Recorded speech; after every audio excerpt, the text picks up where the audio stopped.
Oh.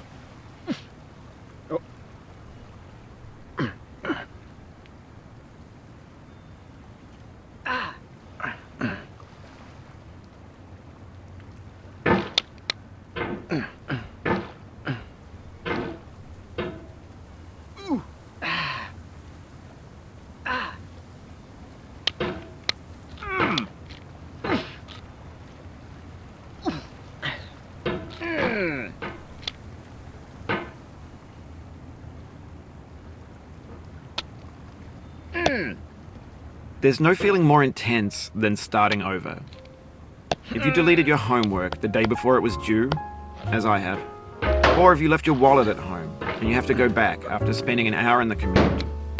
If you won some money at the casino and then put all your winnings on red but it came up black. If you got your best shirt dry cleaned before a wedding and then immediately dropped food on it. If you won an argument with a friend and then later discovered that they just returned to their original view. Starting over is harder than starting up. If you're not ready for that, like if you've already had a bad day, then what you're about to go through might be too much. Feel free to go away and come back. I'll be here. Alright, thanks for coming with me on this trip. I'll understand if you have to take a break at any point. Just find a safe place to stop and quit the game. And don't worry, I'll save your progress, always. Even your mistakes.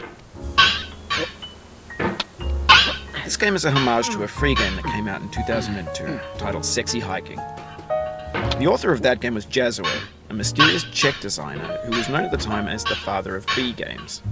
And B games are rough assemblages of found objects. Designers slap them together very quickly and freely, and they're often too rough and unfriendly to gain much of a following.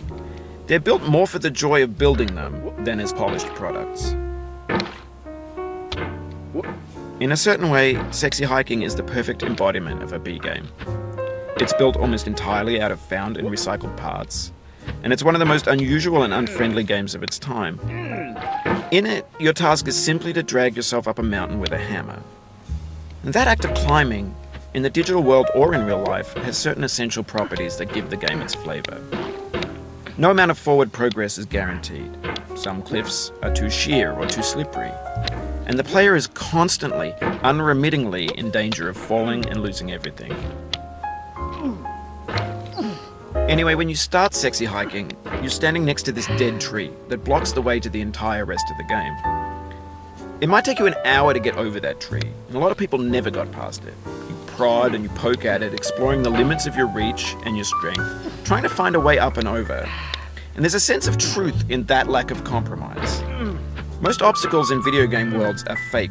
You can be completely confident in your ability to get through them once you have the correct method or the correct equipment or just by spending enough time. In that sense, every pixelated obstacle in Sexy Hiking is real. The obstacles in Sexy Hiking are unyielding, and that makes the game uniquely frustrating. But I'm not sure Jazuo intended to make a frustrating game. The frustration is just essential to the act of climbing, and it's authentic to the process of building a game about climbing. A funny thing happened to me as I was building this mountain. I'd have an idea for a new obstacle, and I'd build it, test it, and it would usually turn out to be unreasonably hard. But I couldn't bring myself to make it easier. It already felt like my inability to get past the new obstacle was my fault, as a player rather than as a builder.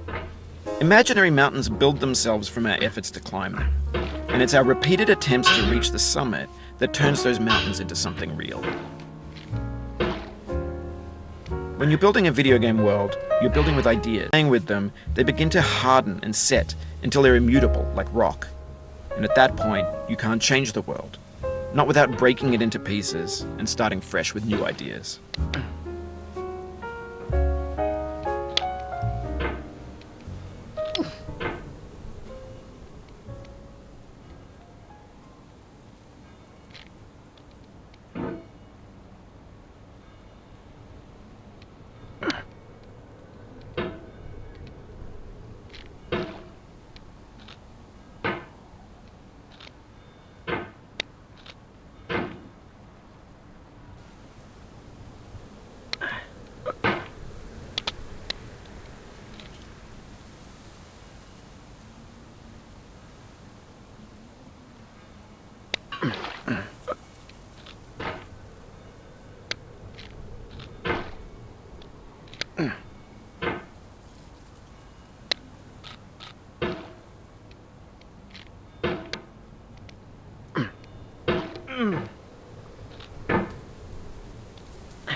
One eternity later.